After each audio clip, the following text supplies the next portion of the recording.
All right, let's get started. Once again, thank you for joining us today. My name is Will Penfield, and on behalf of Everbridge, I'm excited to present this webinar, Designing an Active Shooter Training Exercise. During this event, Regina Phelps will discuss key components on designing and deploying an active shooter training exercise that focuses on the impact of the incident. Following Regina, you will hear from Annie Asrari on how Everbridge can help your organization during active shooter incidents. After the presentation, we will have a short Q&A session with our speakers. We encourage everyone to participate and ask questions during the webinar. You can submit your questions by typing in the questions widget and submitting to all panelists. Links to the slides and a recording of the webinar will be sent out to all registrants by the end of the week. You can also look for a link to the recording for all of our webinars on everbridge.com under our resources section. And now I would like to introduce you to our speakers. First up, we have Regina Phelps, who is an internationally recognized expert in the field of emergency management and continuity planning. Since 1982, she has provided consultation and educational speaking services to clients in 4 continents. She is founder of Emergency Management and Safety Solutions, a consulting company specializing in incident management, exercise design, and continuity and pandemic planning. Clients include many Fortune 500 companies. Ms. Phelps is a frequent top-rated speaker at well-known conferences such as the Disaster Recovery Journal, CP&M, and the World Conference on Disaster Management. She is frequently sought out for her common-sense approach and clear, clean delivery of complex topics. Following Regina, you will hear from Annie Asrari, who is the Director of Product Management here at Everbridge, and she will provide information on Safety Connection and how it can help you during active shooter scenarios. And now, without further ado, I'd like to pass it over to our first presenter. Regina, you may begin. Great, thanks very much. Well, thanks, Will, for that kind introduction. What I'd like to do is talk a little bit about designing an active shooter exercise, and it's a real pleasure for me to be able to talk with you about how to actually design this type of exercise that focuses primarily on impact. And that's really the key action that we're going to focus on today, impact. How does this horrific event impact your people, your business, its reputation, and how do you design a powerful and meaningful exercise that will fully engage your team? Well, let's take a look at the agenda. I've got a short agenda, if you will. I'm going to talk briefly about workplace violence. I want to talk about, obviously, designing an exercise, just a moment about conducting one, and then we'll talk a little bit about next steps. So today, really what we're talking about is violence at work. So before we dig into the exercise design aspects of this talk, I think it's important to frame the issue by looking at the overall problem. And to do that, I'm going to start with 3 definitions, just so we're all on the same page today. The first one is workplace violence. And of course, workplace violence really is any type of violence. That's verbal threats, physical violence, and or the use of weapons. And many times a workplace violence incident could lead to gun violence, an active shooter incident, or a mass shooting. In the area of definitions, there's actually 3 definitions for mass shootings. They all involve 4 people, often selected indiscriminately, but the real difference in the definitions is whether the perpetrator is killed or not. The reason I point out there are 3 definitions is that when you look at the statistics for mass shooting, it depends on which definition they're using as to how many mass shootings you actually see in the actual definition, which is why I wanted to just draw that to your attention. The last one, of course, is active shooter, and the term that most people think about now when they think about workplace violence that involves a gun. And that's an individual actively engaged in killing or attempting to kill people in a populated area, and that's the definition by the FBI. So let's take a look at a few statistics, if you will, as we look at this, because these 3 issues really do go hand in hand, because sometimes an active shooter or mass shooting event has evolved from a workplace incident or threat, and many times they end up becoming combined, and that's why it's important to stop and look at those. If you look at the last 3 years of statistics, what you can see when you look at this broadly is what we're talking about is gun violence. You can have all kinds of definitions for it, but it's gun violence. So if you look at just the sheer number of increases of gun incidents from 2014 to 2016, you know, it's gone up 7,000. It was 51,000 roughly, or 52,000 almost in 2014, and it's about 58,000 in 2016. Number of death guns have rose dramatically, as well as injuries, and the number of children killed as well. The number of mass shootings have also dramatically risen. And again, that's 4 or more people killed, but it depends on the definition, as I showed you earlier. In 2016, there were 385 mass shootings. That means at least one day, every day in the United States, there's a mass shooting of 4 or more people. As far as homicides at work, the statistics I have are not completely available because the government Office on Fatalities has not released the 2016 data yet. But as you can see, in 2014 there were 409 homicides at work, 307 involving a gun. In 2015 there were 417 homicides. There was no notation about gun violence. I imagine it's about the same. And as far as active shooters, using the definition that the FBI uses that we talked about a moment ago, there were 4 in 2014, there were 7 in 2015, and in 2016 there were 13 as of June 30th. They have not released the last statistics for the last 6 months of the year. So what does this mean as far as what kind of violence is occurring at work? A very good statistic that you can see here is that when you stop and look at the categories, you can see that many of these categories are people that you know or threats that you know of.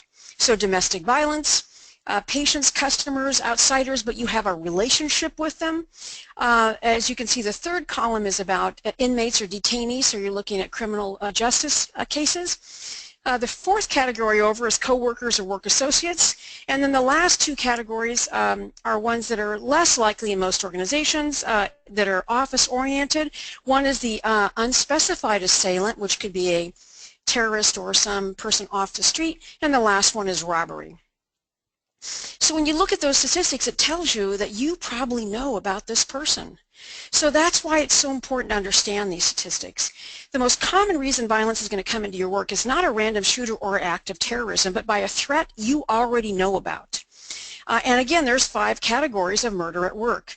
The first 3 are the ones that you're going to see in most office-related environments. The customer-client, so a disgruntled, frustrated, feeling unheard person who's either a customer or client of yours. Worker-to-worker, which could be employees or contractors or managers or temporary persons.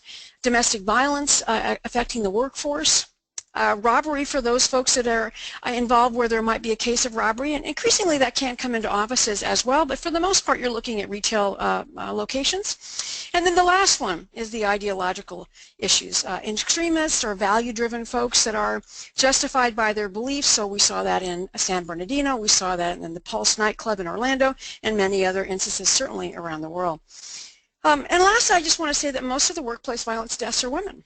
That's the #1 category for death at work nationwide in all states is murder at work is for women. It's the 2nd most common cause of death for men. Let me just talk just for a moment about how we got involved in workplace violence. I never expected to be, I'm a crisis manager. I design exercises and plans and I design crisis management teams. I never thought I'd be talking about murder. But it turned out that we actually experienced in California, San Francisco, my town where I live, a very famous incident in 1993 called 101 California. Google it. There's lots of articles about it. It was really one of the first big cases of mass shootings in the United States. On July 1st in 1993, a man by the name of Gian Farini entered the office of Petitte Martin. Those were our clients. They had 7 floors on 101 California. He entered on the 34th floor. He pulled out 2 guns and shot up the floor. He walked into a room where a deposition was going on, and he killed a variety of people and injured everybody in that space. He then moved down the 33rd floor using the internal stairwells. 8 people died that day. 6 others were injured. He committed suicide as the police were closing in on him in the stairwell. Why it really touched us in particular and really brought this to my attention is despite doing all the right things, counseling, remodeling, working with their clients, great communications, the firm did not survive. It was the 3rd largest law firm in the state of California. Very large presence, but they could not survive. And that told me right away that murder at work is a huge business continuity, crisis management, and crisis communications problem. And so since 1997, I've done talks at DRJ and many other locations and a lot of writing about it. So for 20 years we talked about murder, and again, it was something I never dreamt I'd ever do. So let's dig right in now and talking about designing a workplace violence related exercise and not take any time here. So before you begin, a couple of key things you got to be thinking about. First of all, you need senior management support. Really important, because there'll be a lot of things that come up in this exercise and they need to really support it and enforce it and talk about the importance of it. So make sure that your senior folks have signed up and are supporting your effort. Secondarily, ideally, you have a workplace violence policy, a plan, and a program. And if you don't, it's not a deal breaker. You can still do this exercise, but I'll tell you your first post-exercise recommendation will be that you need all three of those. What we find in most of our clients is they have a policy, but that's about all they have. They don't have a plan, they don't have a program, and that's a huge issue that hopefully your exercise would note. You need a good, strong exercise design team, a group of 3 to 9 employees, sometimes more depending on the complexity of the event, who are going to help you develop and write all these injects, which are the continuation of the story once the exercise begins. I'll talk about those later. And then you need at least 90 days to plan, maybe more depending on the scenario and the number of participants or some other factors. We design about 100 exercises a year, so we can design these pretty quickly ourselves. But for most people, you need time to get it right. This is a highly sensitive exercise. Make sure that you plan on enough time to get it right. So you have two options as far as I see for designing an exercise scenario. So when we talk about an exercise scenario or an exercise narrative, that's the baseline story that begins the exercise. So the two options are this. The first one is you can start the scenario or start the exercise clock, if you will, at the very beginning of the incident. So this is before the perpetrator is either eliminated or captured. So it's from the moment the shooting starts, and probably that could be 3 or 4 or more minutes before the police arrive and they have actually dealt with the perpetrator. Now, if that's the kind of exercise you're designing an emergency response exercise. You might be doing obviously some crisis communications in there, but you're really designing an emergency response. It's not about crisis management. It's not about brand. It's not about business continuity. It's about how do you keep people safe, or how did you teach them about what they need to do to keep themselves safe. The second option you have is after the perpetrator has been eliminated or captured, and the exercise then focuses on impact. And that's where all of our portfolio of activities really come into bear. Crisis management, crisis communications, and business continuity. That's the kind of exercise you're designing. So option number 1, which is the emergency response exercise, for the vast majority of businesses, a full-scale active shooter exercise drill is not appropriate, in my opinion. It's very difficult to conduct that kind of exercise with a field response, with somebody walking through your space with a gun. It's very difficult to conduct that in an office or a warehouse or a manufacturing environment. It is fraught with opportunities for confusion, miscommunication, and the possibility that some of these people are going to think this is the real deal. It can traumatize people who have had violence in their life.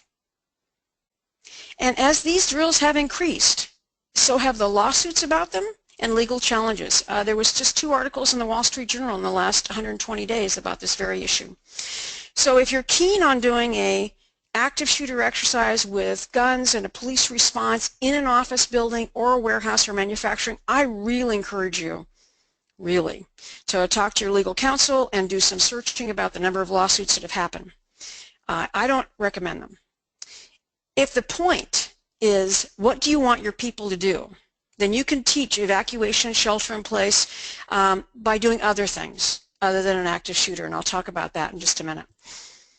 The type of organization where a true full-scale exercise is helpful can be a healthcare setting, especially in an emergency room or emergency department, or in a classroom.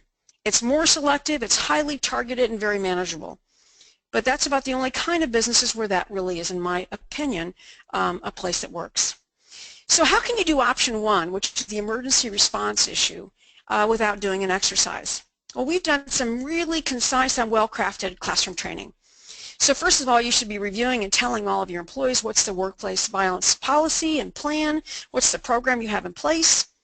Obviously, you're going to talk about the emergency response activity, which is run, hide, fight.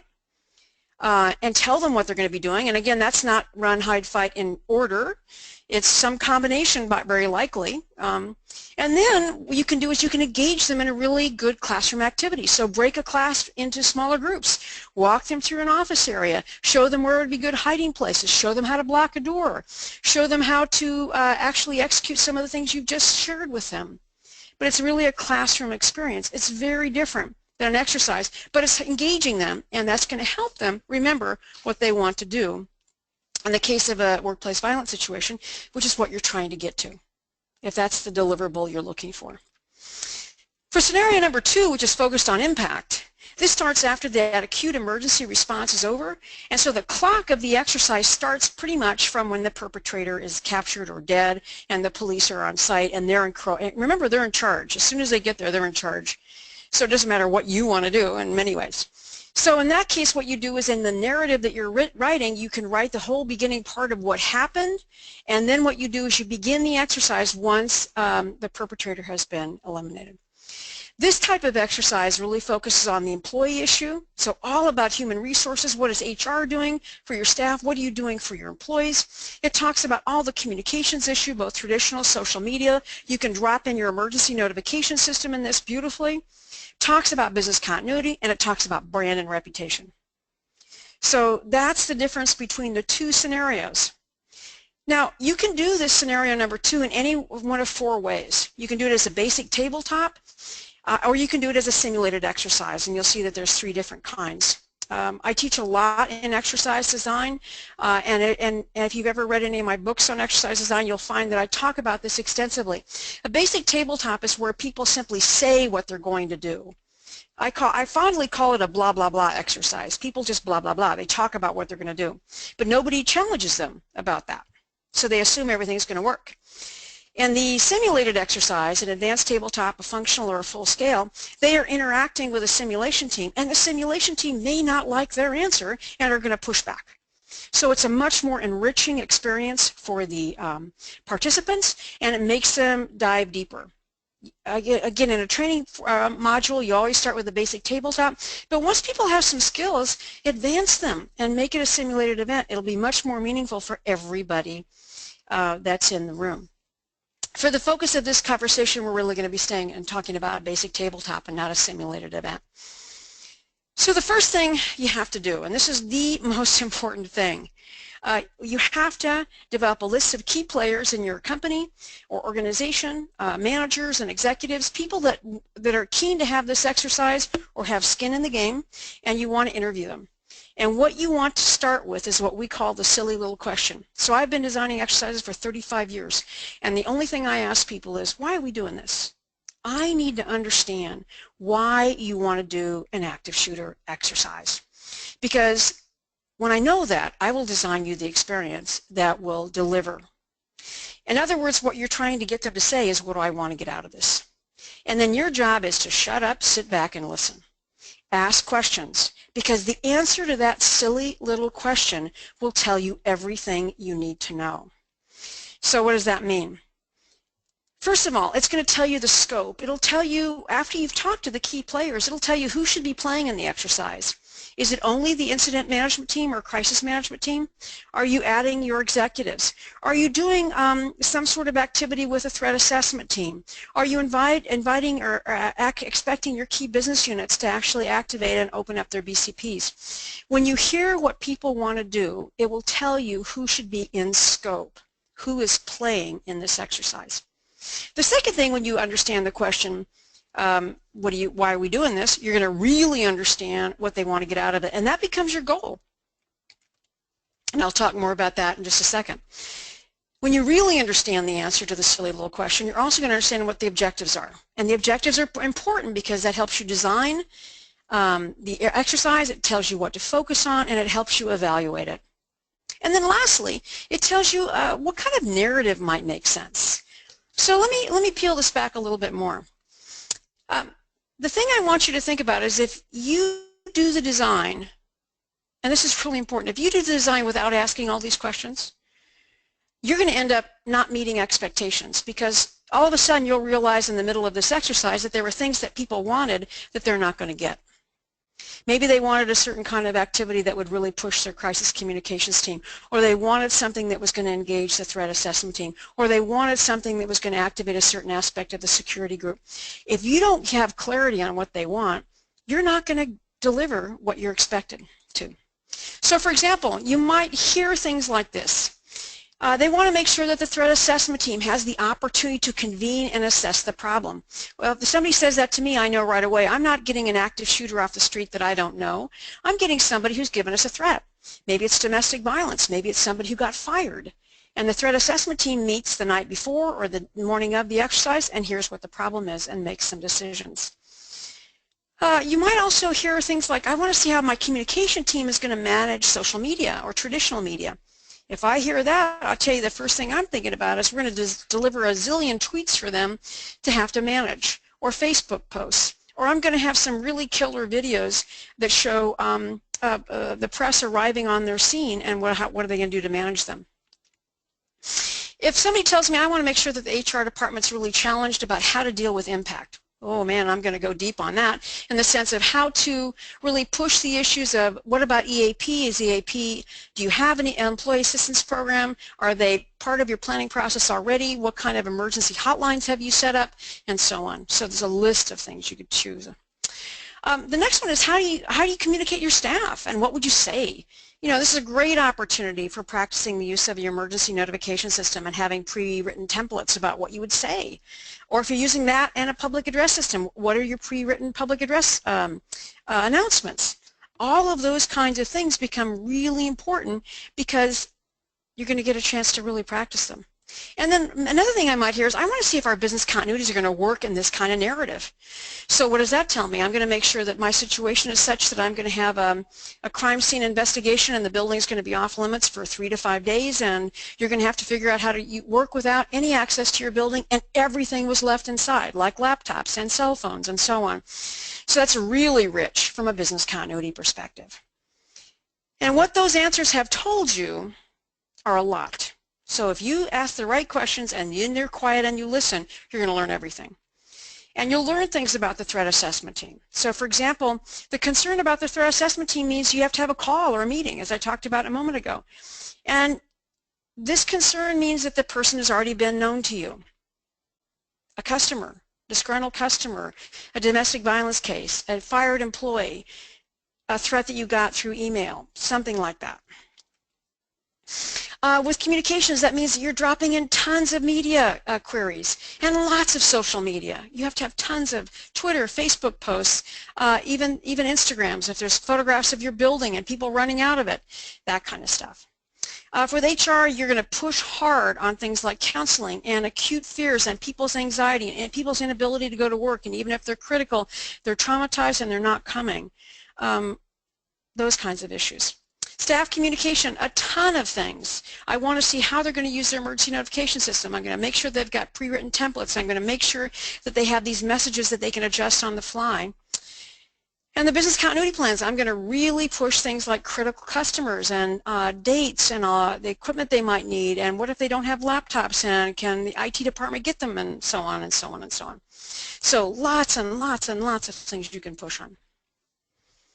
So what I want to talk in the time that I have is I want to talk about basic aspects of exercise development. I'm going to focus on the ones that you see on the screen. Scope, goal, objectives, agenda, exercise artificialities and assumptions, narratives, and injects. So let's talk about the scope for a minute. The scope is really who is playing in the exercise and who will be simulated. Now if you don't know this, or you think you know it but you don't really know it, and you're not really controlling that in the design process, you're going to have kind of a disjointed exercise. So you need to be really clear who's playing. So if you say to me, Regina, we're going to do a crisis management team exercise, and I peel that all back, and so I know in my exercise, when I'm designing the story and the injects, who is playing and interfacing with the exercise is that group of crisis management team professionals. Everybody else is simulated.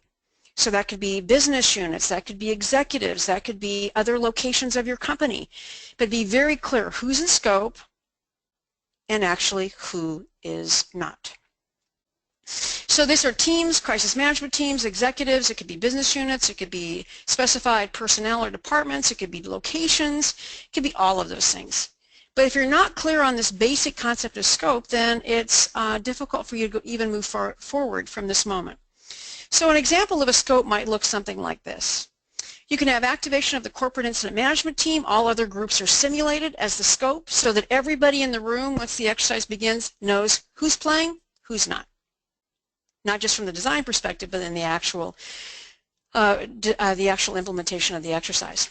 You might have something like the executive management team is activated and all other groups are simulated.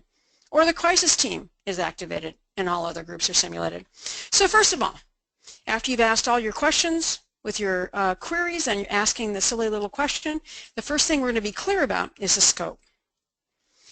Then the next thing you're going to learn, of course, is the issue of the goals. And the goals are really important. It's what I call the umbrella experience that you're trying to get. And it really is the answer to the question, why are we doing this? The goal is brief, and really what it is the aim of what you're trying to accomplish. So I look at it as like the umbrella over everything. So along with the exercise objectives, the goal, the scope, and the objectives design my exercise. So the goals are found by asking people what they want to get out of it. That's, again, why the interviews are so important. So kinds of goals you might experience might be something like this. Remember, these are broad, they're general, and they're umbrellas over the entire exercise. So they might be things such as experience a workplace violence incident that impacts the company headquarters and its staff. Assess the ability of the crisis management team to manage a workplace violence incident. Or assess the readiness of the communications team to manage a workplace violence incident. And as you can see, for the way that those are written, those are definitely tied back to the scope. So you always start with the scope first because it tells you what you're going to do next. So then let's talk about the objectives. In most exercises, you'll probably have somewhere between 3 to 5 overall objectives for the participants, the players that are in your scope. Now, sometimes when we do really large exercises, we might have 3, 5, or 10, let's say, overall objectives for the entire exercise. But because of the nature and the large breadth of the exercise, we might have objectives for individual departments. So let me give you an example. If you're doing a large exercise in workplace violence and you haven't activated your crisis management team, you've activated your executive team, and maybe you've activated 5 or 6 key lines of business. That could be communications and HR, and maybe a couple of your production lines, and maybe facilities and security. Each one of those teams, if I have a large exercise like that that has multiple layers, executives, crisis management team, and then the actual departments, I very likely will then go to each department and say, what do you want to get out of this experience? And those will become the objectives for those sub-departments. The reason I do that is because I can deliver that if I know what they want, but if I don't know what they want, I'm not going to be able to do that. So it's a great opportunity for you to make sure you're delivering, again, on what people want to get out of it. So the objectives, again, are critically important because they're constantly driving the design process. Our objectives, when we really work with them, they help, first of all, to establish the direction of the exercise. I know where I'm going because I know what I have to deliver. So if it's HR issues, communication things, if it's things related to something security wants, activating business continuity plans, whatever it is, it's telling me where I need to go. It also controls the direction of the injects as to how they're moving throughout the exercise, and it also keeps the scope relatively narrow. If your objectives aren't very solid, then you'll find that you could wander all over the place and it kind of gets you in trouble. So it helps keeping the exercise on track, and it's actually used to evaluate the exercise. So if you're using observers in your exercise, they will have the overall goal as part of their observer documentation, plus all of the objectives, and they're looking at the performance of the teams in relationship to those objectives. So some of the objectives that you might find are things like this. First of all, activate the company's threat assessment team. And again, that's a really common objective and a really common response in this type of exercise. And if you have a threat assessment team, I would really encourage you that you engage them as part of this exercise because it's a great opportunity for them to practice. Account for all of our staff using the company emergency notification system. So if you're going to deploy your ENS, Great opportunity to have that as an objective, and that one is highly measurable, of course, because you can use the statistics that come back to you if you're fully deploying it in the field. Activating the company's employee assistance program. So many times my clients are very keen on trying to engage them, and I encourage them, actually call them in advance, tell them you're going to be doing this exercise and tell them the date, and then when the incident occurs, HR should call them and ask them right now, how many counselors can you give me? I mean, really, if I had to get them right now, how many could you give me? Could you do telephone support? Blah, blah, blah, blah, blah, all of that stuff. Great opportunity. I want to see the communication strategy would be a great objective. So develop a communication strategy to manage the incident. I would want to make sure that the comms team, one of the first things they're doing is writing out the comm plan. What are they going to do to manage this? And many times they're running around like with their hair on fire, and they have a lot of wasted energy. So communication strategy would be a really important thing to focus on. Briefing the company executive management team about the incident. If you're having a multi-level exercise where you have the executives participating as well as your crisis management team or your tactical team, so tactical and strategic, I would schedule executive briefings during the course of the exercise where the executives hear from the incident commander or whatever you call the individual who leads your incident management team to actually brief them in real time. Great practice for everybody involved. And then lastly, assessing the impact to the company using the business continuity plans. So again, based on what's in your BCPs, is got everything you need in order to be able to actually manage the event. And that's an important thing you want to be thinking about as well. So what's it going to look like? I have many different options for agendas I could give you, but I'm just going to give you two. And let me just talk for a moment about that, because the agendas are really important. We believe the absolute minimum for any exercise is 2 hours. And really, to do this right, you need about 4 or 5. I'll explain all the different options here in a moment. I'm only going to talk about 2 timed agendas with you, but let me just talk about why the timing is so important. First of all, it takes time for people to wrap their brains around this problem. Now, I've seen many people do exercises, and they do a very short exercise, like 30 minutes, or they do an exercise for an hour and a half, but they advance the clock every half hour. I have a huge heartburn with that, and I'll tell you why. What I have observed in human behavior in 35 years of doing this is that it takes time for people, first of all, to wrap their brain around this problem. And they need time to be able to work it out. They need to come up with alternative solutions if the primary thing they thought was going to work doesn't work, but they need time. And if you move them too quickly through the narrative, they'll never do anything except kind of be frustrated, and you're not going to exercise anything. They need time. So our bare minimum of play time is 90 minutes, but frankly I prefer 2 hours, where we actually start the narrative and we run it for 2 hours nonstop, real time, with a whole series of injects, which are those things that go beyond the baseline narrative that push the story along. If you move the clock too rapidly, they'll never have to solve anything, and you're not really helping them. So give them a job, make them sit in it for a while, minimally 90 minutes. And then if you want to move the clock forward, I'll show you, you can do that easily, but you need time to work it out. So I'm going to show you 2 agendas. I could show you a zillion, but I'm only going to show you 2. So this is a very short exercise, 2 hours in length. This is the barest minimum we would ever do. You'll notice in this agenda that there's a senior executive that does the welcome. That's my preference always, is to have somebody of a senior nature who welcomes and kicks it off, because we want people to know that there's the person on top is really keenly behind us. We're going to run the exercise for the first 90 minutes, and what I've selected here, you'll see, is the narrative would focus on the first 90 minutes after the perpetrator had been removed. So this is not an emergency response exercise.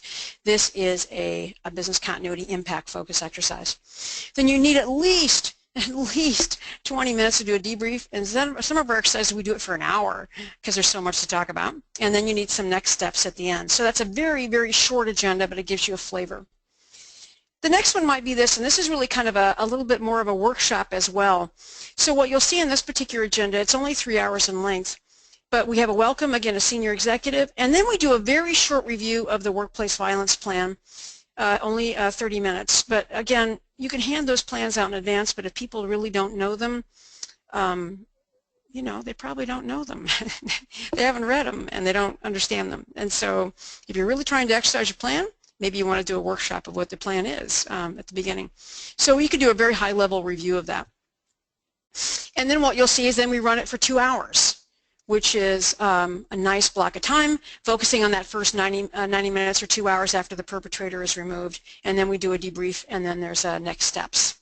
So those are 2 examples. Many exercises that we do are actually all day, of which you can actually do a focus. The initial exercise is the first 90 minutes or 2 hours after the perpetrator has been removed, and then you can advance the clock, and then you can actually do that maybe by advancing it 4 hours, so it's the end of the day. So it gives you the opportunity to really dig into the BCPs at that point. So think about the agenda, think about the time, and know that you must really work on it for at least 90 minutes for people to have any depth in trying to figure out what they're supposed to do. The other part of an exercise plan, which includes, again, the scope, the goal, the objectives, and the agenda, is what we call artificialities and assumptions. So what are artificialities? Kind of a funny name.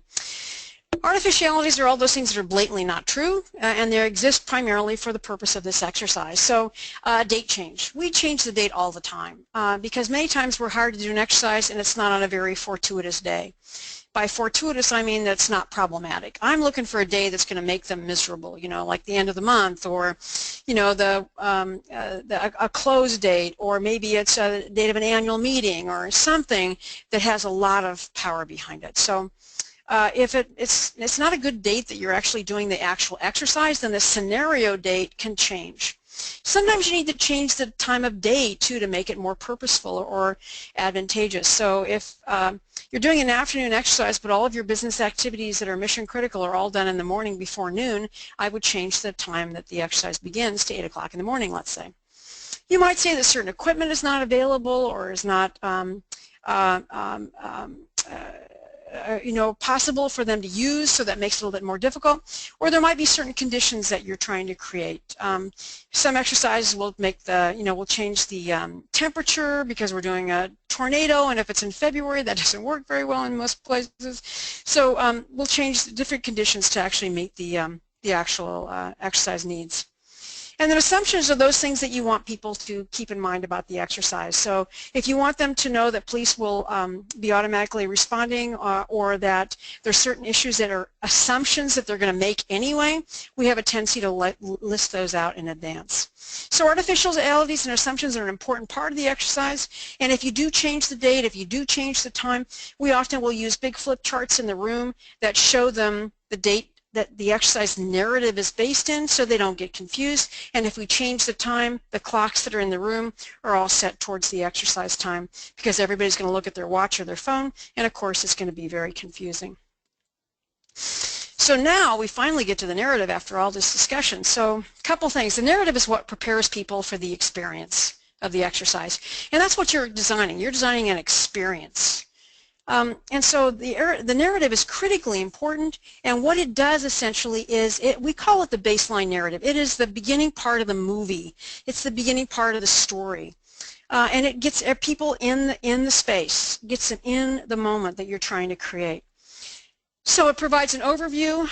It's like the first chapter of the book. It describes all the environment. It puts all the necessary background information. So let me just contrast 2 different views of this. If you're doing option number 1, which is an emergency response activity, the narrative is pretty darn short because it just started. And maybe it's pretty much as, you know, it's 10 o'clock in the morning and we hear gunfire in the lobby. That's all you know. But if it's after the perpetrator's been apprehended, you have a narrative that's much deeper, because you can say exactly you know, it started at 10 o'clock in the morning, there were gunshots in the lobby, X number of people were injured or killed, the police arrived on site, blah, blah, blah, blah, blah, and then you start. So the narrative is longer because you have to tell them what's going on. Remember this about exercises. If you don't tell them, they don't know.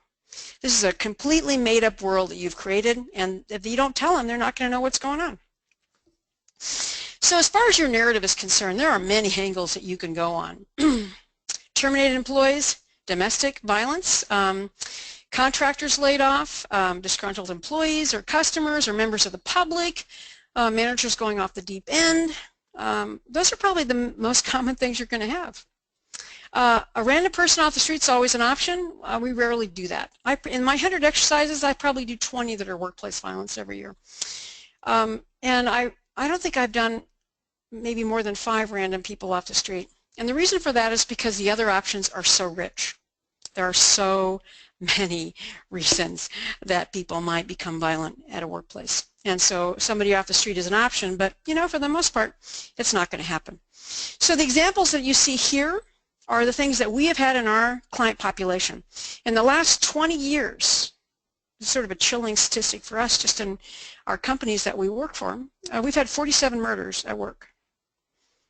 Some of them have been mass shootings, and some of them have only been a terminated employee who comes in and kills the manager that fired him. There's a lot. And if you think you don't have any issues in your workplace, all you got to do is talk to security or HR, and they're going to tell you the terminated employees that were a problem. They're going to talk about the domestic violence situations. They're going to talk about stalkers. They're going to talk about the issues of that have percolated up through customers, and they'll talk about restraining orders that might be in place. So there's a lot. There's a lot once you begin to peel it back. So the baseline narrative, really important, and make sure that it really answers the question, why are we doing this? The last thing I just want to mention is about injects. So injects are those things that can move the story along after the baseline narrative. So the only way that the participant knows anything is different or has changed at all is because you give them the information. And that's what we call an exercise inject. So these are the continuation of the stories, and there are additional chapters of the book. So think about that. What an inject should be doing is it asks the customer or asks the recipient of the inject to do something.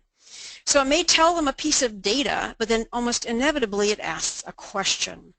Because what you're trying to do is evoke action in the player. So injects can be pretty simple or straightforward, but they might give a piece of data and then they ask a question. So it might be, for example, we have employees that are sobbing in the parking lot. What can we do for them? Or we've got the garage is now off limits because the police have rendered the building completely in lockdown. How do we help employees get home? So you tell them a story and then you ask the question. So injects can provide additional background information. Sometimes we write injects, or our design teams write injects that are simply, you know, kind of information, but usually we're trying to evoke action. And so they actually really ask people to do something, if you will. As far as Inject Development, this is where you utilize the design team, and these really are drivers. The injects are drivers in the exercise, so they should be exposing either issues that are not resolved. They're always pointing back to the objectives. So if you have HR objectives, I have a ton of HR-related injects. If you're exercising communications, I've got tons of injects in social media and traditional media and reporters and so on. They're continuing to constantly describe the environment, and they're actually putting people to action, right? Because that's what they're supposed to do. Injects can be delivered by a variety of different ways. For a basic tabletop, they could be on slides, or they might be handed out as a paper inject. I'm not a fan of slide injects at all. And primarily it's because when you put a slide up that has all that information, everybody knows what's going on. Well, that's not how the real world is. When people get an inject in a real event, it's a phone call or it's an email, and people have to share it. So if you always put up injects on slides, you're really depriving your team of actually figuring out what their internal communication is. So I'm not a fan of those at all. You can have the baseline narrative on slides, but I would not do slides or injects by slides. Advanced tabletops, they would be handed out by paper, and then in a functional exercise, it could be delivered by phone or email or AV broadcasts like television broadcasts, which could be video or audio. And they are driving the exercise. The last thing I just want to briefly mention is conducting the exercise, and I'm just going to, this webinar is about design, not about conducting it, so I just want to talk about a couple of key things here. When you look at conducting an exercise, as I mentioned, my job today is not on conducting or writing an after-action report. It's really about the aspects of design. But I have a huge heartburn about workplace violence exercises that I've heard of people doing. And I want you to really deeply understand this, that this topic, this exercise, can be extremely sensitive and very difficult for many people. And I'll tell you why. You have absolutely no idea who in that room has had violence in their life at any time in their life. And you don't know how this narrative is going to affect them. So this is probably my nursing background that's talking, but I have huge anxiety about making sure that people understand that this is the kind of exercise we're doing, and I want to make darn sure that people are sensitized to this. Because you, as the exercise designer and the person who's facilitating this, should understand that your exercise can really emotionally impact people. So please, please be sensitive to this when you do this exercise. And that really is my word of caution. When I start an exercise in workplace violence, I always preface my initial briefing with the fact right up front that the exercise involves violence. And I tell them right away, I say, I have no idea if any of you have had violence in your life. And I don't know how this scenario might affect any of you. But I want people to understand that they should take care of themselves in the narrative. If they feel upset during this exercise, they should walk out of the room, take a deep breath, get some water, and come back in. I need to let them know that it's okay to take care of themselves, because this can be really, really hard for a lot of people. And I also like to remind them of what their EAP options are. So that's an employee assistance program. So if you have EAP options, you should remind people what they are, because you might be bringing up stuff for somebody and you have no idea what you're doing. So please, please keep that in mind. So under next steps, first of all, let me just say to you, I think you need to take this threat really seriously. This is a huge deal, and as you saw from the statistics, gun violence in the United States continues to escalate year after year after year. So take this threat seriously. You need a workplace violence plan and a program, and a policy, of course, but you have to have that. If all you're doing is an active shooter exercise, you are not helping your organization. You need to get them nailed down on these other issues. You need executive support for this exercise. You need to pick an exercise date, and you need to select your design team who are going to help you design those injects. You need to develop the exercise, of course. You need to write your after-action report, and then you need to implement all the recommendations that come out of that, because there's going to be a ton. So on that note, I'm going to pass this back over to Will, and we'll continue on. Thanks very much. Thank you, Regina. Okay. All right, thank you, Regina. My name is Annie, and I would like to give you a little background about who Everbridge is. Regina talked about how you can design your exercises. We want to talk to you about some of the tools you can leverage to help you design your exercises, both drilled and real-life active shooter scenarios. Everbridge is an enterprise software company that focuses on two things and two things only, that is to keep people safe and businesses running. We offer multiple products. We have products for both life safety and operational situations where you need to communicate to the right people with the right skill set and make sure that you reduce the time to respond, whether it is to a crisis situation or whether it's a simple IT alerting situation. With that said, I want to just quickly give you an overview of what Everbridge does and who are some of our clients. As you can see, we have 8 out of the top 10 largest investment banks. We have 8 out of the top 10 largest U.S. cities, 24 out of the top 25 busiest airports in America, and we have been ranked by Gartner in the top quadrant. We are the only company in our space that is a public company and publicly traded on NASDAQ. So something that we often hear from our clients is a crisis has happened, an active shooter, a terrorist attack, but they don't know where all of their employees are. They want to know where their employees are and whether those employees have been affected by this situation or not. We know things that have happened in the past, like San Bernardino, Orlando shootings, and Nice terrorist attacks, Hurricane Sandy. All of these events have been location-based emergencies, and in all of these events, we've had clients who wanted to know where their employees are and whether they are close to the site of these issues. That's what we are aiming to solve. We know that we live in a world of increasing threats, and by 2020, 72% of all workers are going to be mobile. So that's a dangerous combination. We have more threats and more mobile employees, and we need to be able to keep them safe. We know that our clients have distributed teams, large campuses, their employees travel all the time, and they want to be able to notify these employees in case of natural disasters, tornadoes, active shooter in particular, fire in a building, and terrorist attacks.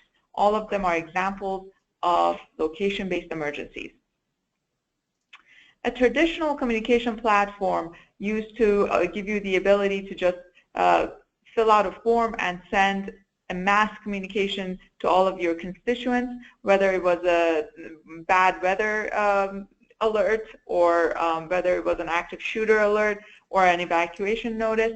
We are finding that that is no longer enough, because a traditional communication platform is notifying your people based on their static location, based on the location you have for them in the HR system.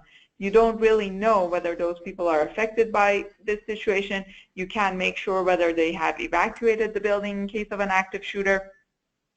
All of these scenarios require you to know where your people are at any given point. So a traditional emergency notification system that has no knowledge of location is no longer enough.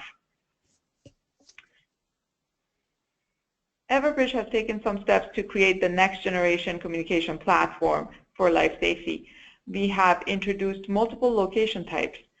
You're familiar with the static location, which is the location you have for your employees in your HR system. We have introduced two other location types. One is the last known location, which is where your employees are right now, and the other one is the expected location, which is where people are going to be. By knowing these location types and having locations of your employees, you can protect your employees, your traveling executives, and your lone workers in the field. Now, let's take this workplace violence scenario into consideration. Let's say you have a campus with 3 buildings, Building A, Building B, Building C.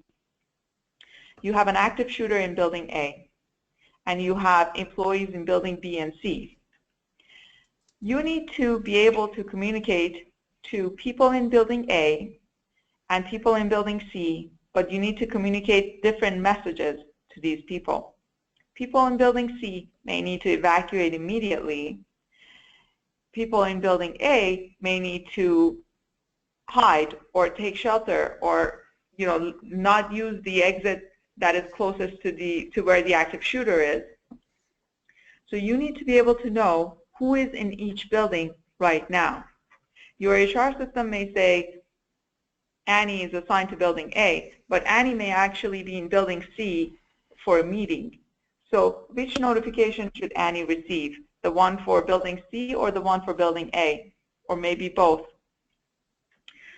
So having knowledge of where your employees are allows you to send them the right communication. In an active shooter scenario, this is extremely important. Now, Everbridge, we have a platform that has some common services.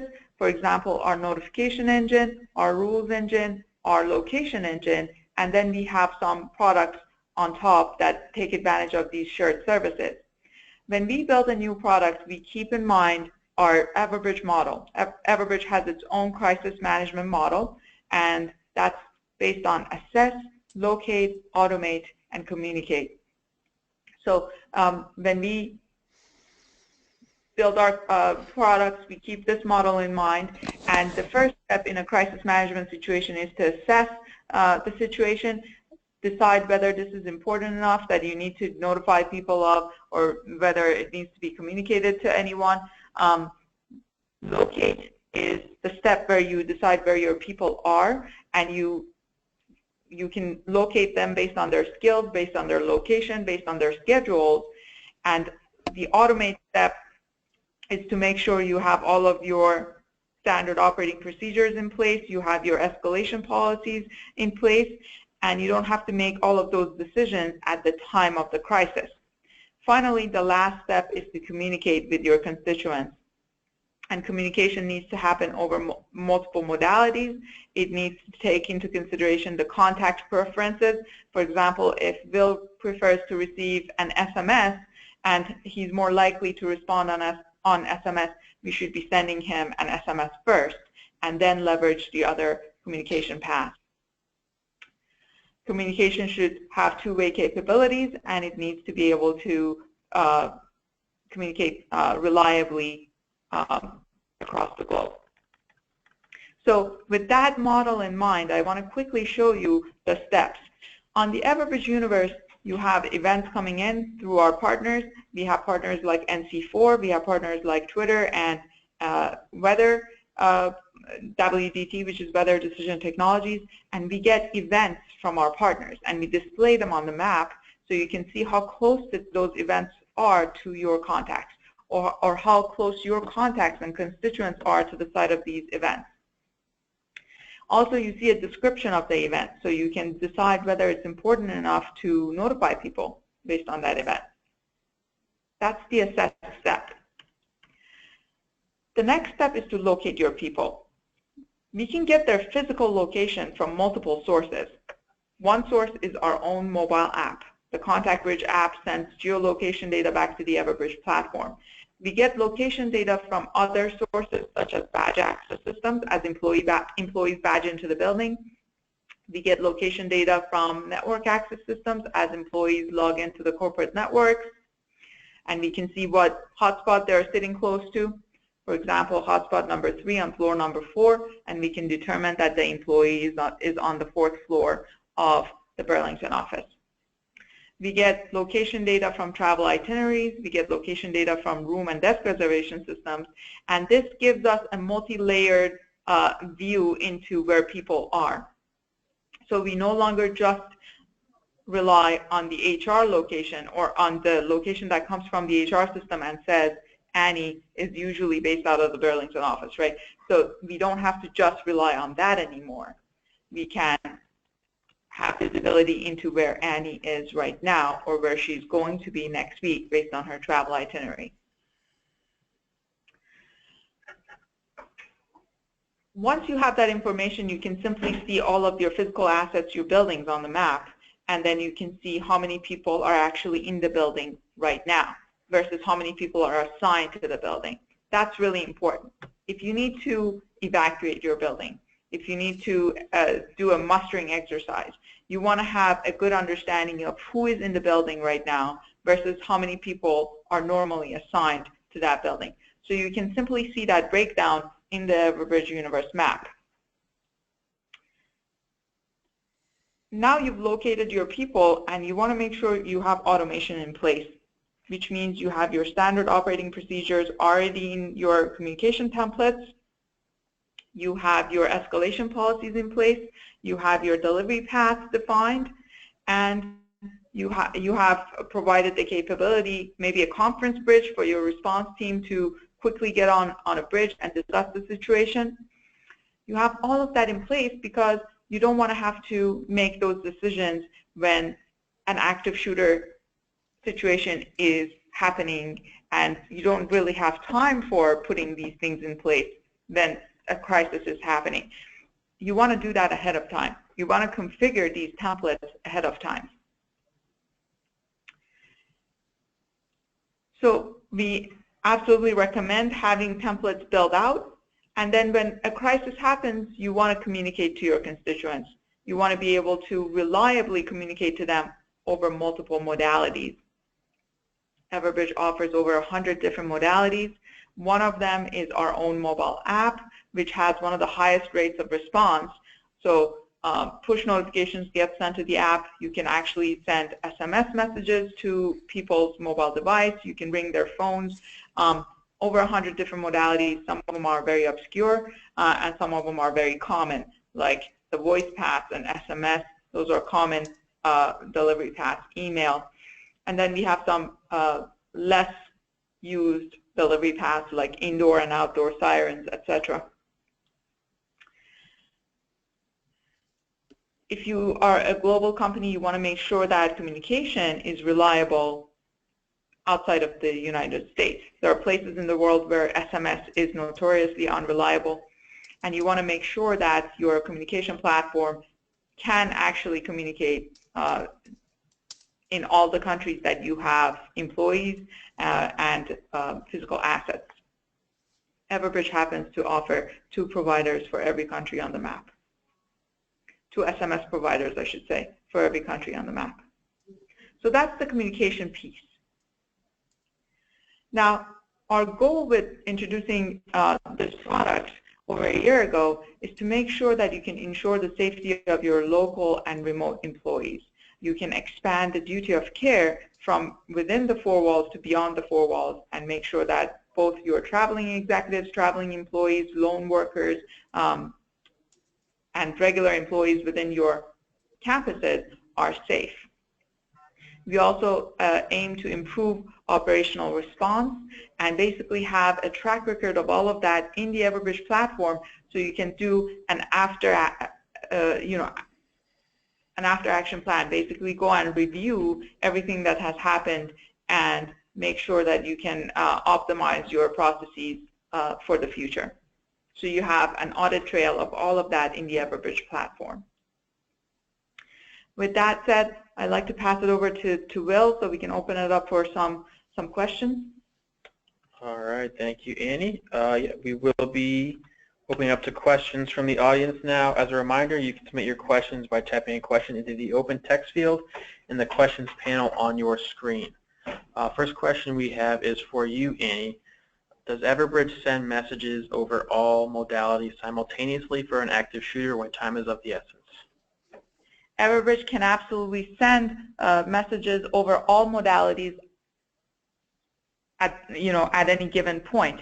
That is a configurable functionality. Clients can choose to send messages over all modalities at once or decide to put a little wait time between modalities. That is a UI configurable option. Another question for you, Annie. Are reports from Everbridge compiled so that they can be used in discovery and regulatory reporting? Yes, we offer a very robust custom reporting module for our clients, and they can pick which fields they want to show in their reports and build out their own custom reports. We also offer reports out of the box. So if you don't want to build your custom reports, no problem. You can use one of our existing reports. But the custom reporting module is very robust and allows you to slice and dice the data in the way that fits your needs. All right, thank you. Next question we have is for you, Regina. How do you recommend going about getting HR and executive buy-in for doing an active shooter exercise? That's a great question. I would encourage you, first of all, to have a meeting with each one of those groups individually. I think my experience has been is that the executives are generally interested in this because of certainly the amount of data about it. And if they if they're not interested when you first float the idea, I would encourage you to just do a Google search on workplace murders or workplace events, and you'll find that you can present to them a pretty chilling set of statistics that will inspire them to do that. Now, my experience with HR professionals is that sometimes they're really reluctant to really actually face this problem head-on, and you might need some executive support to get them to engage. But I think I would build it primarily through the tool of actually presenting facts and data, and especially if there are, when you do a Google search, if you can find businesses that are like yours where this event has occurred, it's an easy story for you to be able to parallel. So use the existing data that's out there about previous events. I would talk to both of them separately, and if you need some executive support to wrestle the arm of the HR professionals, once you have the executives on board, that should be pretty easy. All right, thank you, Regina. Next question we have is from Donna in the audience. Annie had to step away, so I can actually just take this one. The question is, can you submit a two-way text to employees to check on status so you can follow up with multiple questions over the course of a few hours? The answer is yes. Through the Everbridge mobile application, you can communicate with your employees, and they're able to communicate back with you to check on their status throughout the duration of an event. Next question we have is for you, Regina. How do you recommend conducting an active shooter drill without impacting normal operations? Yeah, that's a big problem. I mean, if you're going to try and do, as I discussed, the option 1 exercise, it's very difficult to do that without disrupting normal operations, and primarily because you have to communicate widely that this is going on. And where you see the big lawsuits that have come out where active shooter exercises have occurred in a workplace is that people actually thought the scenario was real. And when they heard the pages and when they saw police arriving, and when they heard gunfire, they thought it was real. So the only way that you can actually do an active shooter event in a business is if you're doing option 1, as I talked about in my slides, is you have to widely advertise it, which means you are going to be highly disruptive to the business. There's no way of getting around that. If you're doing an impact-focused exercise, which is after the perpetrator is apprehended, you can do that in a conference room and no one knows that's going on except the people that are in that space. So it's very different. All right, thank you, Regina. And we are a little over on time, so I am going to wrap up here. I want to thank Annie and Regina for a great webinar, and to all of our attendees who were able to join us today. As a reminder, you will receive an email with the link to the recording of today's event and the slides by the end of the week. And if you haven't already, please take a moment to follow us on Twitter @Everbridge and join our group on LinkedIn, Everbridge Incident Management and Emergency Notification Professionals. For those of you interested in seeing a demo of the Everbridge system, please visit everbridge.com/request-demo. Once again, thank you all for joining us today, and we hope to see you online again soon. Have a great day.